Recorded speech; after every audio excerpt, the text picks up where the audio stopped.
नमस्कार, ये आकाशवाणी शिमला है। अब आप प्रभा शर्मा से प्रादेशिक समाचार सुनिए। वर्तमान प्रदेश सरकार स्वास्थ्य क्षेत्र के विकास को सर्वोच्च प्राथमिकता दे रही है ताकि लोगों को बेहतर चिकित्सा सेवाएं उपलब्ध करवाई जा सके। इसी के दृष्टिगत राज्य सरकार ने चिकित्सा क्षेत्र में अध्ययन या विशिष्ट प्रशिक्षण प्राप्त कर रहे MBBS चिकित्सकों को पूरा वेतन प्रदान करने का निर्णय लिया है। इससे पहले अध्ययन अवकाश पर जाने वाले चिकित्सकों को केवल 40% वेतन मिलता था। मुख्यमंत्री सुखविंदर सिंह सुक्खू ने कहा है कि सरकार द्वारा अध्ययन अवकाश के दौरान पूरा वेतन देने का निर्णय चिकित्सकों को उनकी शिक्षा और पेशेवर जिम्मेदारियों के मध्य संतुलन बनाने में मददगार सिद्ध होगा। उन्होंने कहा कि इससे चिकित्सा शिक्षा की गुणवत्ता बढ़ेगी, विशेषज्ञता को प्रोत्साहन मिलेगा और राज्य भर में स्वास्थ्य सेवाओं में सुधार होगा। मुख्यमंत्री ने कहा कि चिकित्सा महाविद्यालयों में आधुनिक चिकित्सा उपकरणों की खरीद के लिए पर्याप्त बजट प्रावधान किया गया है ताकि मरीजों को इलाज के लिए अन्य राज्य में जाने की आवश्यकता न पड़े। प्रदेश विधानसभा का बजट सत्र 10 मार्च से शिमला में होगा।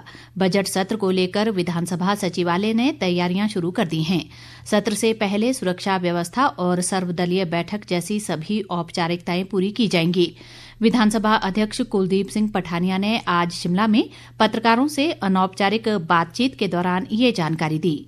उन्होंने विधानसभा में हुई नियुक्तियों को लेकर विपक्ष द्वारा उठाए जा रहे सवालों को बेबुनियाद बताते हुए कहा कि जिन नियमों के तहत भाजपा के कार्यकाल के दौरान नियुक्तियां हुई, उन्हीं नियमों के तहत अब भी नियुक्तियां हुई हैं।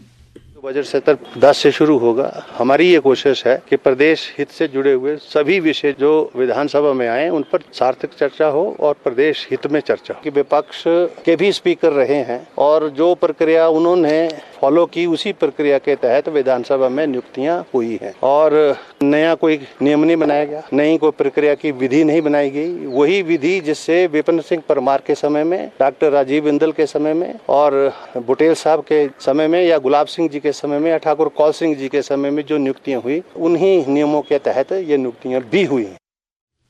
लोक निर्माण मंत्री विक्रमादित्य सिंह ने केंद्रीय रेल राज्य मंत्री रवनीत सिंह बिट्टू पर केंद्रीय बजट में हिमाचल के लिए दिए गए बजट को लेकर झूठे आंकड़े पेश करने की बात कही है। आज शिमला में एक प्रेस वार्ता में उन्होंने कहा कि रवनीत बिट्टू ने हिमाचल को बजट में 11,806 करोड़ रुपए देने का झूठा दावा किया है क्योंकि अभी तक बजट को लेकर कोई विस्तृत जानकारी नहीं आई है। विक्रमादित्य सिंह ने कहा कि केंद्रीय राज्य मंत्री अपने मंत्रालय के आंकड़ों से पूरी तरह वाकिफ नहीं हैं और उन्हें अध्ययन करने की जरूरत है। रवनीत सिंह बिट्टू पिछले कल उन्होंने जो तथ्यहीन बातें कही हैं, शायद अपनी मंत्रालय के आंकड़ों से अभी तक वो पूरी तरीके से वाकिफ नहीं है। तो उनको अपने मंत्रालयों को स्टडी करने की आवश्यकता है। जो उन्होंने बयान दिए हैं जो आंकड़ों से विपरीत है, उन्होंने बात करी कि हिमाचल को 11,806 करोड़ रुपए अतिरिक्त बजट दिया गया है। रेल मंत्रालय द्वारा अपनी वेबसाइट पर जो पिंक बुक है वहाँ पर अभी तक इस 11,806 करोड़ का कोई भी जिक्र नहीं है। जहाँ तक भानुपल्ली की बात है, भानुपल्ली रेलवे लाइन हमारे लिए बहुत महत्वपूर्ण है। इसमें भी बहुत सी भ्रांतियां फैलाई जा रही।